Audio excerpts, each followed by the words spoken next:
Welcome, guys, to the Educational Content Podcast. Welcome back.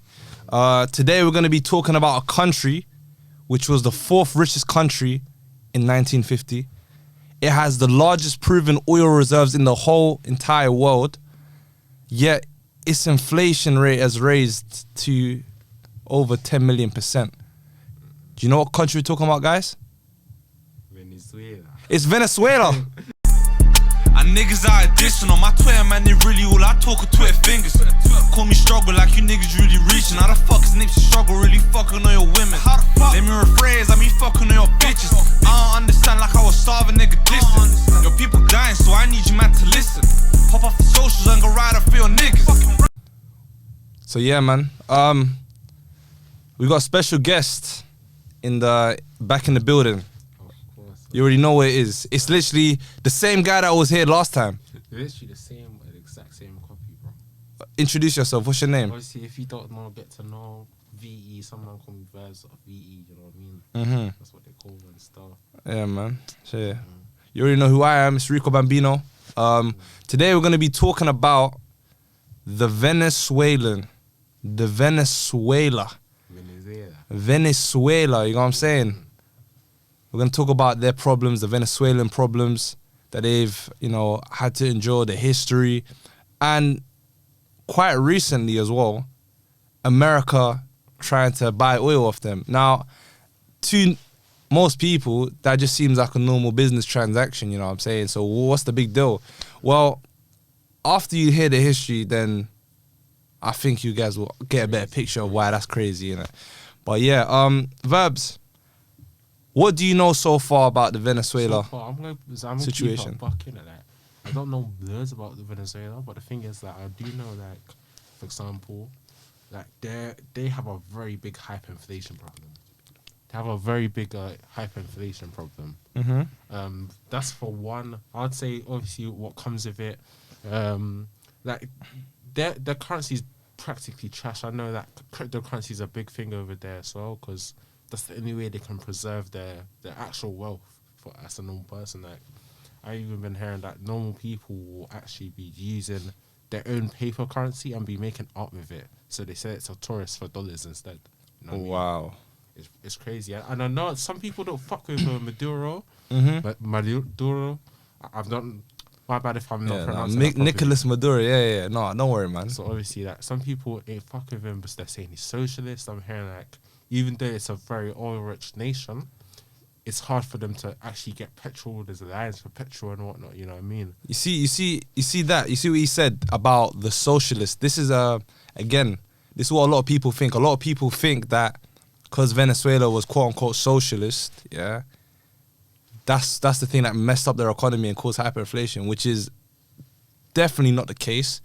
What I can say though, I'm not going to be too biased, is there's things that Hugo Chavez, which, he was the person in charge prior to Nicolas Maduro, things that he could have done which could have helped the economy, get better, but a lot of the stuff he's done was actually pretty good for the people. He introduced certain programs. He introduced, I think, the Boulevard Plan. I don't know the pronunciation, innit? But he introduced a plan to basically tackle anti-poverty, get rid of the disparaging wage gap, so bring the rich and the poor closer together. He also, invested in a lot of other social programs like adult literacy rates, to increase adult literacy rates. Just overall, just like about the people. He nationalized oil companies as well. You know what I'm saying? And when you got the largest oil reserves in the whole world, that's a big thing. That's something America like. Something, you already know, bro. You already know. But yeah, you know what? There's a lot of history to unpack here, so I'm gonna try my best to skim through it, but yet not lose the actual content. Just kind of have as much content for as little time, because I want this to be hella a long in it. But yeah, we're gonna start in 1989. Yeah. Well, we even start even prior to that. Actually, 1983. Hugo Chavez started his organization, his socialist movement, and it's due to the fact that Venezuela was extremely corrupt. Been corrupt since 1958. Even prior to that, actually, where people just corrupt. So he started that movement on the kind of tip of socialism, like he's for the people kind of thing. Yeah. So that's in 1983. Yeah. The economy in Venezuela has always been heavily reliant on its massive oil reserves, and so even though it's got the most oil in the whole world, it's not really as sustainable as you guys would think. 90% of Venezuela's whole economy is attributed to oil. And guess who the number one customer used to be? Well, yes, I'm guessing. The US at 35%. So you already know that with those type of numbers, when 90% of your economy is reliant on oil, just one stream of revenue, and your main buyer accounts for 35% of that, anything that happens with that relationship is going to hinder your economy already. You understand? But yeah, back to the little history lesson now. 1989, the president at the time, I'm going to put his name on the screen because I actually forgot this guy's name. There was an uprising, riots. Caracas, the capital of Venezuela, Caracas, yeah? It's called the Caracas Smash. And the reason it's called the Caracas Smash, or people call it the Caracas Smash, is because there was protesting due to the increase of gas prices, yeah? And standard of living, because people were struggling. And the response from the president at the time was, be very brutal, like kill protesters. They say, I think the government stated that 17 people, 17 people died from that whole situation. However, independent media sources and different media outlets from Venezuela have stated thousands of people died from those protests. So after that, the 1983 Hugo Chavez organization that he started gaining more members, just straight off the bat of that. Now we fast forward onto 1992, February 1992, where Hugo Chavez attempted a coup attempt, overthrow the president at the time of the Caracas Smash, and the person who implemented that. And unfortunately for him, it was an unsuccessful attempt on the coup. He got arrested and put in prison. However, he stated himself that this wasn't the last time, and he will be back. His time is coming. I'll be back.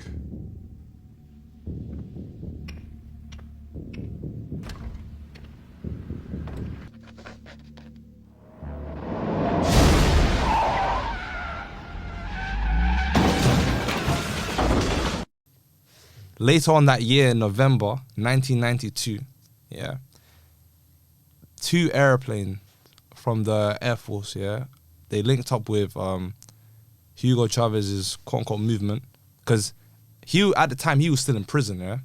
So this is how crazy it is. He was still in prison, yet they attempted another coup attempt. But this again was foiled by a loyalist to the president at the time in the house. Even though he wasn't outside during the coup attempt, he still recorded a message from inside, which he sent to the outside, and the rebels from outside actually hijacked the state-owned media and they televised that message. Again, just boosting his popularity as a whole. So yeah, it just boosted his popularity as a whole, really. We fast forward now to 1994 when he is released from prison. He just released from prison. I can't lie to you, I'll be so real. I'm surprised they didn't kill him after the first coup attempt. Yeah, I was thinking that. And then the second coup attempt, bro, so the fact that he made it to 1994 is crazy. 1998, he actually wins election to get voted in. Popular vote. I think he had the most, him being in charge, him getting voted in and being in charge was the largest popular vote in about 4 decades with like, I think 56% of the people. He got 56% of the popular vote. So, you know, the way he kind of won the whole campaign is this kind of legacy, this legacy that he was building from the start of like being for the people. His main campaign points were eradicating poverty. It was nationalizing. I don't think he mentioned nationalizing oil when I was researching it. However, definitely in the future, he nationalized oil. So I'm gonna assume that he must have let those guys know from the start, like he's about socialism. He's about giving back to the people. That's how we won, yeah. 1999, we go to the Boulevard Plan. Again, attempting to eradicate poverty, vanquishing the wage gap, making everything a bit more, you know, for the people. You know what I'm saying? Yeah, he still had haters. Can you believe it, VE? Bro, if you don't have haters, you're not doing it right, man. That's what I'm saying, bro. He still had haters, yeah. And you know what's crazy? Yeah. This guy was so beloved by people. Yeah. 2002, there was another coup attempt, but now this time it was on him. So again, this story has already had 3 coup attempts in the last, I think, not even 10 years, bro. Like what's going on, bro? You know what I'm saying? Like, it's just everyone's on this smoke thing, bro. I don't know. These men need to stop listening to drill. For real. I'll be serious, bro. They need to stop listening to drill, man, because clearly it's influenced them, you know what I'm saying? Come on, bro. But no, on a serious thing, yeah? Another coup attempt on this guy's life, yeah? On Hugo Chavez's life, yeah? The person who they put in, I know this guy's name. This guy's name is Pedro Carmona, yeah? He basically, you know, there was a coup attempt on Chavez. They overthrew Chavez. And, you know, he basically dissolved the parliament. So he dissolved the Congress and suspended the constitution. Makes sense. Yes, you said it makes sense. No, because obviously, if that happens, like, you can't really trust no one, you know what I mean? Yeah. So, like, bro, you got to run it yourself from that point onwards until you can actually iron things out, you know what I mean? Yeah. So, yeah, at the time, America supported it, but due to the condemnation of the other Latin American countries and states, they had to condemn it officially, you know. Officially. They supported the guy, but officially they had to be like, yo, like, we don't really like what man's doing, innit? Anyway, guess how long that government lasted for? Go on, tell me. Just guess. Just guess. That new coup the new coup attempt. Guess how long that lasted? This what? 6 months. 6 months? Yeah. You sure with that guess? Yeah. You think it's maybe more? Maybe no more than a year. No more. Are you a year? Like, you sure? 9 months. 9 months. Yeah. No, I'm saying like, because it could be longer, innit? No, let's say 9 months. Okay, yeah, no, it was 2 days. It was 2 days. Yeah, that guy got ousted in 2 days. There's many reasons as to why people actually suggest he got overthrown and why it was so brief. Like his tenure was so brief, and one of the reasons is the popular support from Chavez. The fact that a lot of people love the guy. So it's like, yeah, you're gonna temporarily be in office now, but his supporters are gonna overthrow you eventually. You know what I'm saying?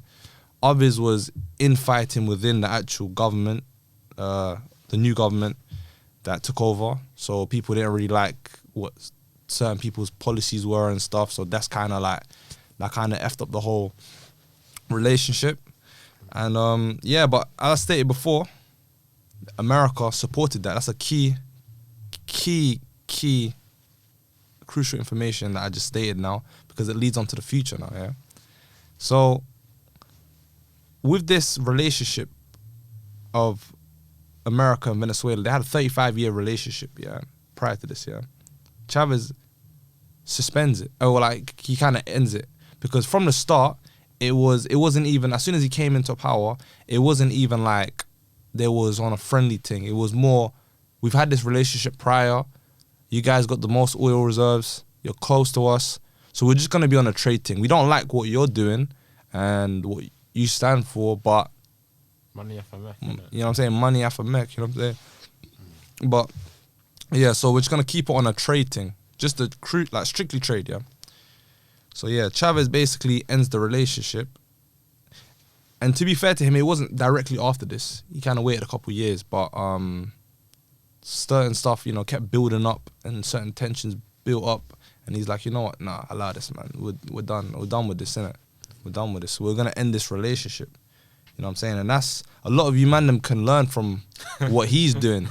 You know, because I think a lot of you people, you're in relationships that you need to end, but you don't end it. Toxic relationships. Toxic relationships. Know your worth. Know your worth. You know what I'm saying? Know your worth, bro. Know your worth. So this leads us to 2002 December, yeah? The state-owned, so as we stated before, Chavez nationalized the oil and that, yeah?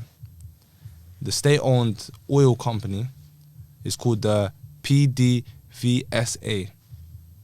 And the PDVSA goes on strike for 2 months. 2 months it goes on strike for. As I stated before, 90% of the Venezuelan economy relies on oil. You're going 2 months without producing your main export. Do you know what I'm saying? So how you making money? You're hindering yourself.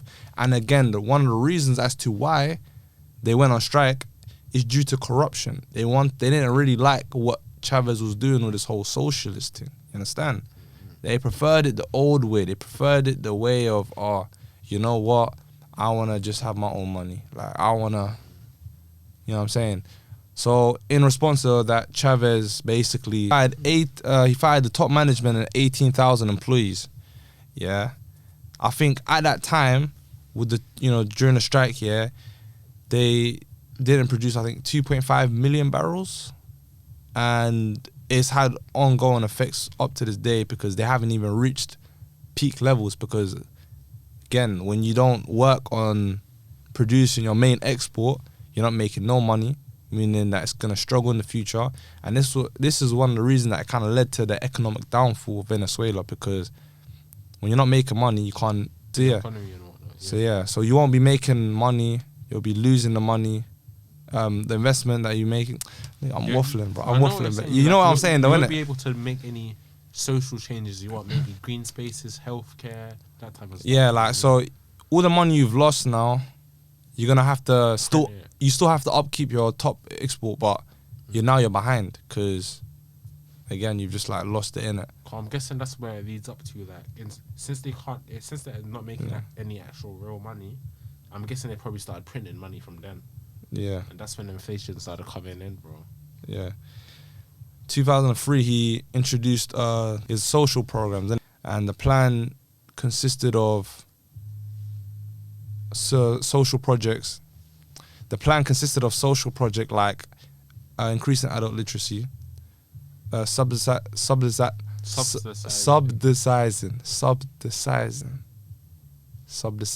You see, I'm not gonna catch me lacking with that word. Subsidizing food. Certain food, bro. He's subsidizing certain food. I think also public health clinics as well. So, you know what I'm saying? It was praised. What he was doing there was actually praised by people, like other organizations, like such as the World Health Organization. Yeah. So after hearing that, like, what do you think of the guy so far? Just like, it sounds cool, isn't it? Like, he sounds like a proper, like, how a leader of a country should be acting. I mean, you know, like how he should really be acting. Yeah. Yeah, that's how an actual leader of a country should be acting and doing. You know what I mean? That's what I'm saying. Like, yeah, literally, like his on terms of his plans and what he was doing, like, you know. Like, again, he's not perfect by any means, innit? But so far, you know, you're just getting the sense of what he was kind of doing. But a lot of them kind of, like, the way you're hearing how they speak about Venezuela, it's just like, oh, socialism ruined the country, which is not the case. We're going to go into this, actually. I think in 2005, there was actual, he organized a military militia. Like, he actually, like, I think it consisted of like 2 million people, and it was for the basis of like increasing the defense on, you know, for their sovereign nation, because their neighbors Colombia was tensions was rising and building, and Colombia's American ally. America was supporting Colombia at the time. The relationship deteriorated between Venezuela and America, so you know they really have no choice at the end of the day. So yeah, due to the deterioration of the relationship between America and Venezuela, what happened was that led to Chavez getting an actual deal with Russia on arms. I think they gave them between a 2.3, yeah, I think it was a $2.3 billion credit line to buy weapons to bolster the defense in it. Another thing that the West didn't like about him was the fact that he actually did an oil pact with Cuba. So again, the alliance is there in it. A lot of reasons why they don't like him right now, innit? But I think the main kicker, the thing that kind of kicked it, was in I think 2008, they kicked out the US ambassador of Venezuela. They kicked them out to stand in solidarity with the Bolivian leader, as I think it was due to the fact that they were saying that the West was trying to do a coup attempt and get the Bolivian guy out, innit? So they don't want nothing to do with the West. Also, he funded, he created like the Bank South, which is, you know, a central bank, the Venezuelan central bank, yeah. And when I tell you, he left the IMF bank and he paid all the debts back 5 years earlier than he was supposed to. When I researched and I saw that timeline, like the play of events after that, it's just ridiculous, bro. America then said in 2009, you know what? No, increase drug trafficking in the region. That's what I kid you not. I was so surprised when I saw that. I was like, they left the IMF bank in by paying back the debts 5 years earlier than they were supposed to, and then 2009, literally next year. Yeah, drug trafficking, and we're gonna kind of be more present in the area, like in the region, and that. The relationship's deteriorated already, you know what I'm saying? And yeah, like as I was saying before, you hear a lot of social project from Hugo Chavez, but you're not really, like, I think the main issue with why he wasn't as sustainable was the fact that he wasn't diversifying his economy. And to be fair, he wasn't the first Venezuelan leader to just do this. Like, all of them were just relying on oil. If he was able to diversify his economy, what would have happened when the oil company went on strike and they lost production for like 2 months worth of production? It wouldn't be like been good, but it would have been a lot better because they would have had other sources of income to rely on, innit? But all these kind of factors are, you see the snowball effect that's going on right now, yeah. Cool. So after that now, you know, we fast forward into his legacy and everything else. Economy's still struggling due to all these problems that he's had to go through. However, you know, poverty's kind of improved a lot. You know, a lot of people have improved in literacy and that. So social problems are seeing, his social programs are seeing an effect. However, the economy is still struggling because in 2014, the oil prices tanked and that kind of flipped. 2013, he died as well. R.I.P., man. Yeah, R.I.P. to him. So in 2014, 2015, when the oil prices tanked, it was just like even more. How did he die? Or cancer. Oh, shit. He died due to cancer, innit? Yeah, so, you know what I'm saying? So it's just like all those kind of factors playing, like him dying. Maybe if he was still alive, maybe it would have been, they'd been able to maneuver it a bit better. But at the same time, I don't know, because he wasn't able to diversify the economy. But yeah, 2015, the oil prices tank, and now their main export is basically, you know, like they're not making as much money off it. 2016, sanctions by the US hit on their on some of their leaders. I think like 300 government officials or something. Over 300 government officials have sanctions placed on them. However, the sanctions are not just placed on them. There's also sanctions on medicine from entering the country as well. So stuff that's affecting the people of Venezuela. Do you understand? So all of these factors put into play now, you get a broader picture of, wow, what's going on. Like, Chavez wasn't just a dumbass. Like, he wasn't, there are definitely a lot more he could have done and certain things that he could have changed in that. But at the end of the day, like, all these factors come into play, you know what I'm saying? Like, all these factors come, multiple coup attempts on him. When I said, when it's funny because he came into power through a coup attempt, right? Yeah. But it was a coup attempt that the people wanted, like the majority wanted due to the corruption and that. But the coup attempt on him was rebel back type of thing, innit? It was Western kind of supported, like, you know what I'm saying? And the guy that they brought into power he only lasted 2 days, but still, they were trying to sustain, like, have him as a puppet leader. He was a businessman, like far right, innit? Like, right lean, like, proper capitalist kind of shit, innit? So yeah, like, when you look at that,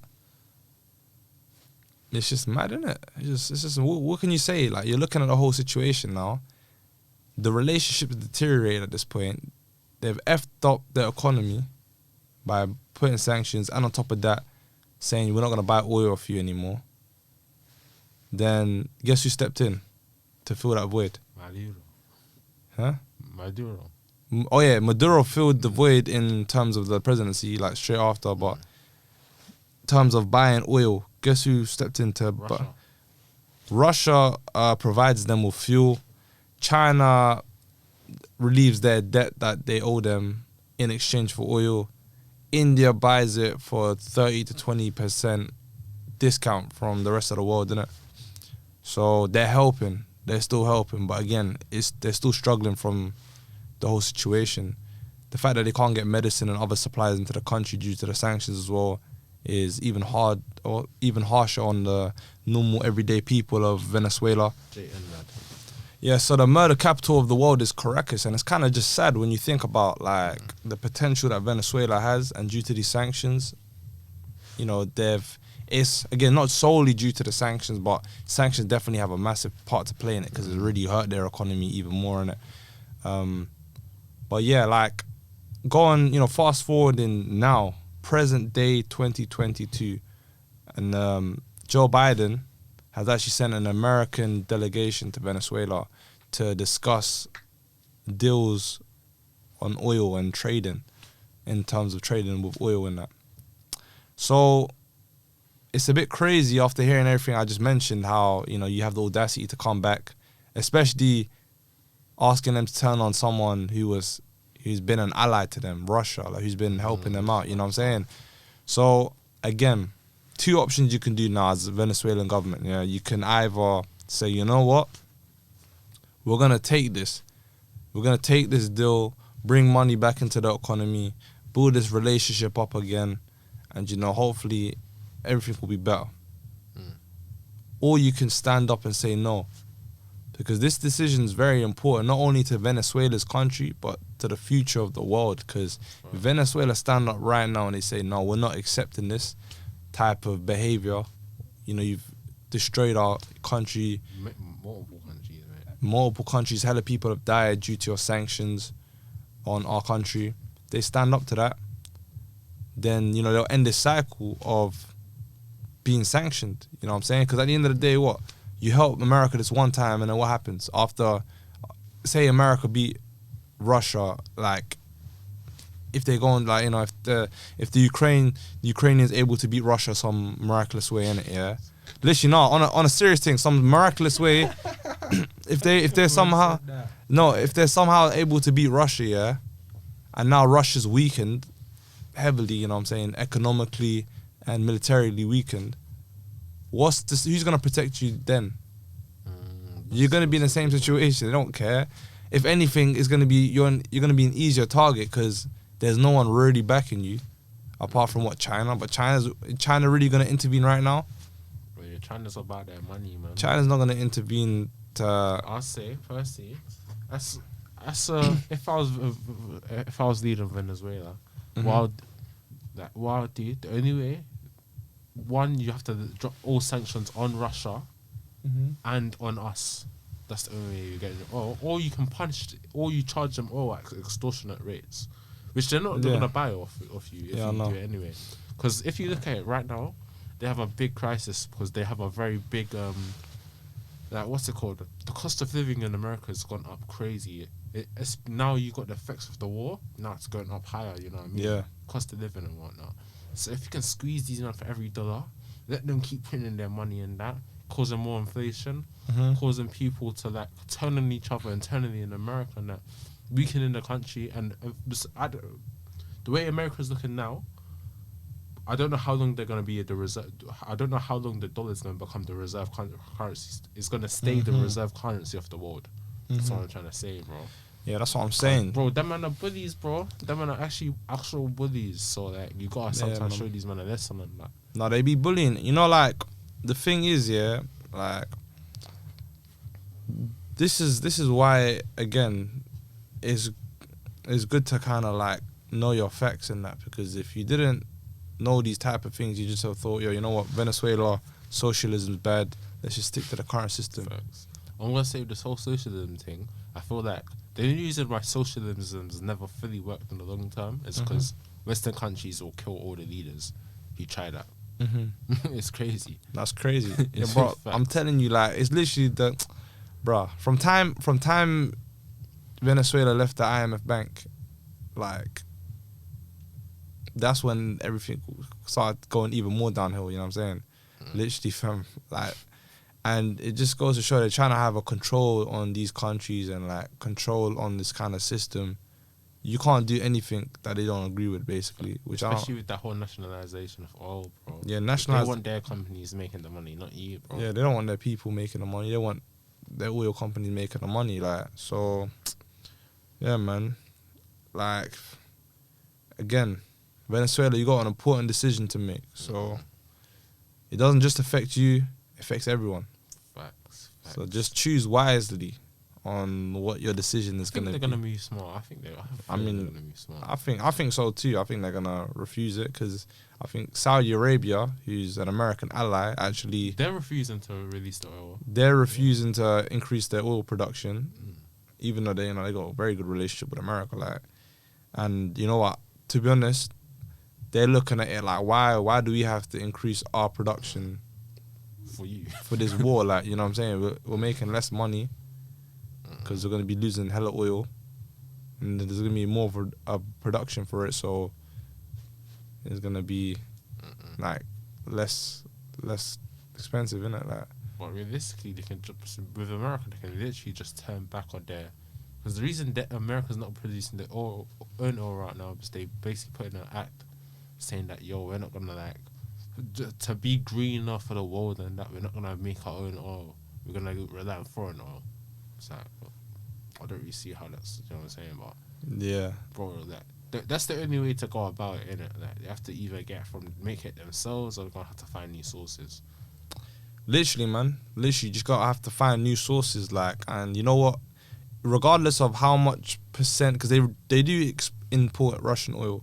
America do import. No, I think they've stopped. No. Prior to this whole situation, they imported Russian oil. Even if it's, like, not a lot, like, even if it's less than 10% of the oil production, it's still something that they need to avoid. And having no countries that want to give you oil, means that the void that you're trying to fill is going to harm the people in your country, innit? It's going to kind of mess up your country a bit. It might not be as bad, like, as having... Because last time I checked, inflation in America is 7.5%, and that's according to the CPI index, the Consumer Price Index, but the CPI doesn't even include the cost of buying homes. Yeah, it just includes rent prices. Yeah, and it's done in a way that's not out. It's not in the best way it's done. So That's even if you believe 7.5. It's more. Let's say it's 10%. Really and truly, it's 10%. So calm. Now you got the effects of this oil crisis coming in. So that's probably increasing it more. And then they're making money out for aid to give to Ukraine, like billions of dollars. Now that's more inflation. And with the oil crisis, the price of goods and services are going to increase. You know what I mean? So it's like, Yeah. just gotta strain them pockets, bro. Let them burn themselves out, man. Serious. Yeah, man, for real, man. Literally, like, but yeah, before I go, fun fact. Russia has more $100 bills in their country than America does. See, sir. Yes. That's actually a very fun fact. Fun fact. Question is, how, because I know that a lot of their assets have been frozen. Like I think like a third of their assets have been frozen, which is very crazy for them. And you know what I mean? Like, I don't know how they're gonna be able to survive with such sanctions and measures put in place. SWIFT, they're now cut off from SWIFT, so they're like the balls are in a bit of a twist. You know what I mean? What'd you say? You said the Bulls are in a twist, huh? Yeah, bro. Know what I mean? The Bulls are in a twist, yeah. But you just made that sound gay. No, I didn't make it because I don't get it. That's what you're saying. You're saying the Bulls are in a twist, and I'm saying just for the to clarify for the audience. The Bulls are, you know what I'm saying? Bro, like the what's in the twist? Oh, fuck. No, I'm joking. No, this is a clarification for the audience because they don't know what's in a twist. Anything could be in a twist. So can you just say it one last time for the viewers? Please, just for the viewers. You don't care about the views. Bro. Fuck the views. Don't. You know what? Don't disrespect my fucking views. You can't. Don't disrespect my views. We're not doing that on this podcast. Yeah. Sad. My viewers are the best. You understand? You guys are all best. I know you're the best because you've subscribed to the channel already. If you haven't, then it is what it is. He can say whatever the fuck he wants. But if you have subscribed to the channel, I love you so much. You understand? I love you so much because you want to learn the truth. We're out here providing the truth. VE's out here twisting balls and that. Fuck off, man. But yeah, man, that's been the Educational Content Podcast. Comment down below what you guys want to see next on the podcast. What you want me to talk about? You know, this one, I was doing hella research. I was just trying to make sure it doesn't long out the whole video. So that's why I might have been speaking a bit fast. But yeah, next time just let me know, innit? Let me know. But yeah, my name's Rico Bambino. This is VE. Come on, bro. You know where to find me, man. Big Cyrus on all platforms. That's on Snapchat, man. That's on fucking Instagram. That's on TikTok, bro. You know what I'm saying? So that's where it is. Big Cyrus. You know what I mean? Serious. But instead of an E, there's an A. Bow. Nice. This guy is illiterate. Nice. We love that. But you're a terrorist. This guy. You know what? See you next time, guys. On my Twitter, man, they really all I talk with Twitter fingers. Call me struggle like you niggas really reaching. How the fuck is niggas struggle really fucking on your women? Let me rephrase, I mean fucking on your bitches. I don't understand like I was starving, nigga.